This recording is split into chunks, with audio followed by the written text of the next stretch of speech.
Hello and welcome to another Talking Music where every song has a story. My name is Paul and on this channel we like to get behind the story of a song with facts and information and secrets from time to time as well. And the song in question today, the one we're going to feature, is this one from Kylie Minogue and Can't Get You Out of My Head. Now, ever since she burst onto the pop scene in the late 1980s, Kylie Minogue has been the British pop princess. And that title has stuck with her through the years. She has had a string of hit singles and albums and has been a big success across Europe and her native Australia. US success has been harder to come by.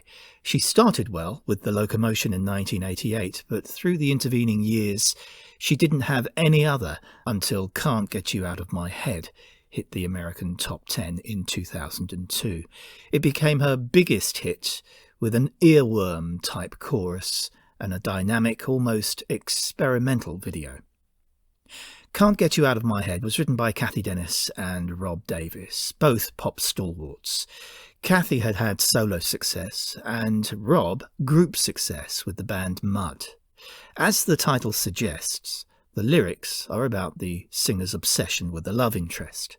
Cathy and Rob produced the song into a dance-pop neo-disco number for the new millennium. It's even been called a mirror ball classic. The song was written and guide vocals put down in just half a day, using a drum loop at 125 beats per minute, and a computer program. The song had been offered firstly to S Club 7, but Simon Fuller, their manager, turned it down because it didn't suit their sound. Then it was offered to Sophie Ellis-Bextor, who was having success herself with a neo-disco sound, and Cathy and Rob were hopeful the song would be picked up. But surprisingly, it was turned down again. Jamie Nelson, an A&R executive from Kylie Minogue's record label, expressed interest in the song and took it to her. And apparently after hearing it for only 20 seconds, Kylie said she wanted it. The song was recorded in Rob Davis's home studio in Surrey. In 2001, Kylie was touring with her On a Night Like This tour to promote her 7th studio album, Light Years, and premiered Can't Get You Out of My Head on stage during the tour. It was later chosen as the lead single for her next album, Fever, and released as that single in the UK, Europe and Australia in September 2001. The song is deceptively simple, and the simplest part of the song is the most compelling. It's the la la la hook, which is effectively the chorus, which begins and ends the song and runs as a theme throughout. Lyrical interpretation again is simple too. It's a love song with a dance beat, only we don't know who the love interest is, whether it's reciprocal, or even if that interest is even aware of Kylie. The video features a synchronized dance routine with backup dancers and can be described as state-of-the-art, glamorous, even futuristic. It was directed by Dawn Shadforth, and the dance routines were choreographed by Michael Rooney and inspired by the look of a singer-actress who was once a Bond villain, Grace Jones. By the way, that picture of Grace Jones there, is that where you got the idea? Is it really where you got the idea? It's around that time of the Fever album. She was one of our inspirations, my creative guy, Willie and I. We've got the picture of you with, yes, you see, it's a different colour. And also the Fever album cover, which was kind of... Yes, that is Grace Jonesy. It's a little Grace Jones inspired, yeah. Yeah. I also wanted to ask you, the Can't Get You Out of My Head choreography, is it true that that was like that for a very specific reason? Well, the choreographer, Michael Rooney, who's one of the sons of Mickey Rooney, which is already legendary, he choreographed it like it was in a box. I think he was in a small hotel room or something, so it was probably...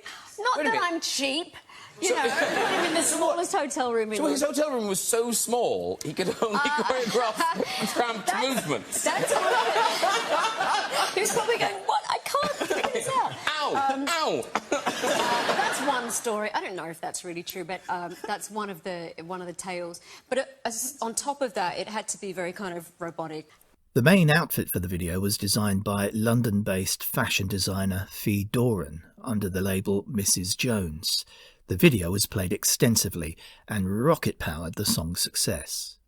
For most Americans, this was the first time they'd heard Kylie since her bubblegum days of the late 1980s. This was because her marketing support was concentrated on Europe and Australia. Let's see how it fared in America. Well, it was March 2002.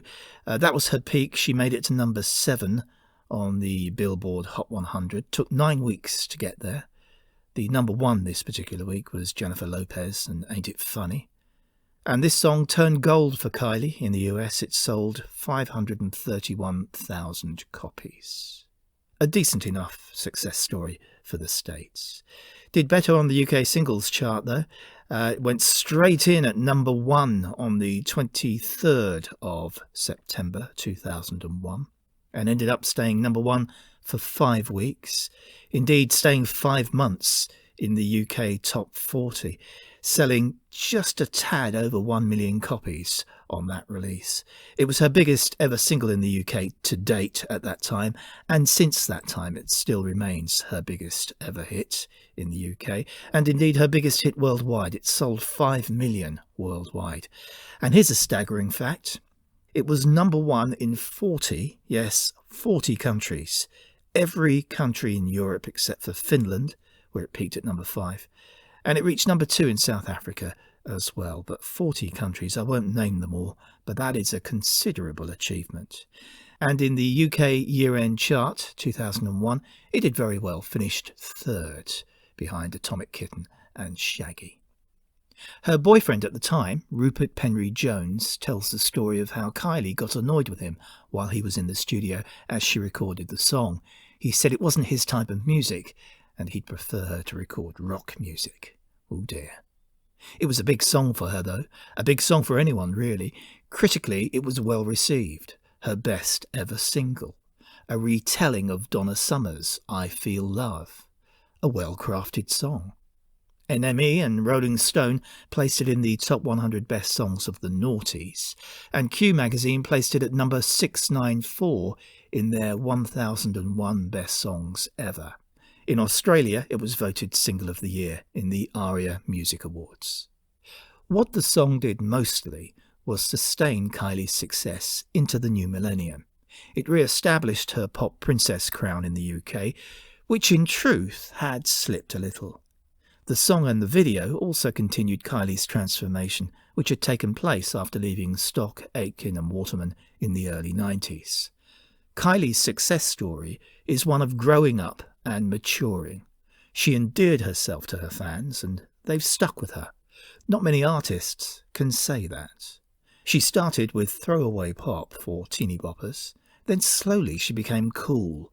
Then she was mature and making really good music, and the proof was in her record sales. And this is the one that really stands out. That's Can't Get You Out of My Head, Kylie Minogue. And that's it for this Talking Music, where every song has a story. Do join us for more. Just click the subscribe button and you can view many more videos of well-known songs where we tell the story and the secrets. So do subscribe to the channel and I'll catch you in the next video. Till then, bye-bye.